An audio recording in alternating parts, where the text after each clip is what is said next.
পাথর মূর্তি ইত্যাদিকে পূজা করা, তাহলে মুসলিমরা কাবাকে সেজদা করে কেন? আমরা কি কাবাকে পূজা করি অথবা কাবার দিকে কেন? আমরা কি কাবার উপাসনা করি? এই প্রশ্নের উত্তরে বলবেন, এটা খুব কমন প্রশ্ন, যে মুসলিমরা কখনো কাবাকে পূজা করে না। কাবা হলো আমাদের কিবলা, আমাদের ইবাদতের দিক। আর মুসলিমরা আমরা একতায় বিশ্বাস করি। যখন আমরা নামাজ আদায় করি, পবিত্র কোরআন বলছে, সূরা বাকারার 144 নম্বর আয়াতে উল্লেখ করা হয়েছে যে তোমরা যেখানেই থাকো কাবার দিকে মুখ ফিরিয়ে সেজদা করো, সেটাই আমাদের কিবলা। যেমন ধরেন আপনি সালাত আদায় করবেন এই হলের মধ্যে, কেউ বলবে উত্তর দিকে মুখ করে দাঁড়ায়, কেউ বলবে দক্ষিণ দিকে, কেউ বলবে পূর্ব, কেউ বলবে পশ্চিম। আর একতার জন্য আমরা পুরো পৃথিবীর মুসলিম, আমরা সবাই একদিকে সেজদা করি, সেটাই আমাদের কিবলা অর্থাৎ কাবা। আমরা উত্তর দিকে থাকলে দক্ষিণ দিকে সেজদা করি, আমরা দক্ষিণে থাকলে উত্তর দিকে সেজদা করি, পশ্চিমে থাকলে পূবে করি, পূবে থাকলে পশ্চিমে করি সেজদা।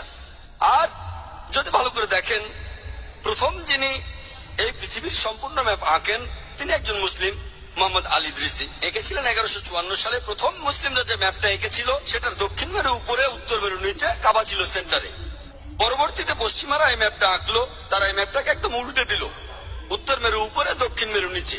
তারপরেও কাবা শরীফ সেন্টার, আলহামদুলিল্লাহ।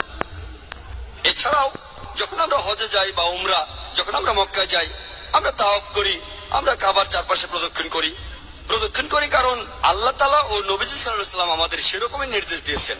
কিন্তু যদি যুক্তি দিয়ে দেখেন, যেটা আমার মনে হয় যে প্রত্যেকটা বৃত্তেরই মাত্র একটাই সেন্টার থাকে, তাই যখন আমরা কাবার চারপাশে প্রদক্ষিণ করি আমরা সাক্ষ্য দেই যে আল্লাহ তাআলা কেবলমাত্র একজন, ঈশ্বর একজন।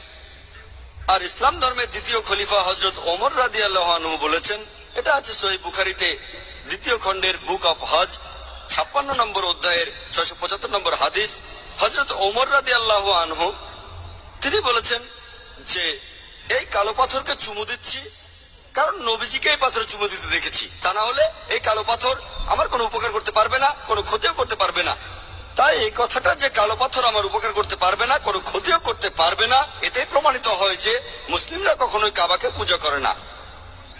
এছাড়াও আমি এখানে আরেকটা যুক্তি দেখাতে পারি যে আমাদের প্রিয় নবীজির সময়ে তার সাহাবীগণ, অনেক সাহাবী ছিলেন যারা কাবার উপরে দাঁড়িয়ে আজান দিয়েছিলেন, নামাজের জন্য আহ্বান করেছিলেন।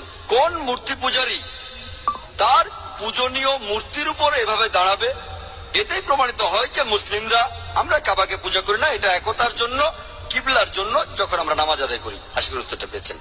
আমাদের কোরআন আর হাদিস মূর্তি পূজাকে নিষিদ্ধ করেছে।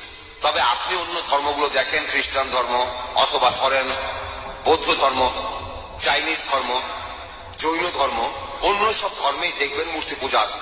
আপনারা মুসলিমরা পৃথিবীর সংখ্যার মাত্র 15 থেকে 20% হবেন সব মিলিয়ে, এটা শতকরা হিসাবে। তাহলে অন্যরা কি ভুল করছে? খ্রিস্টান ধর্মটা দেখেন 1 মিলিয়ন,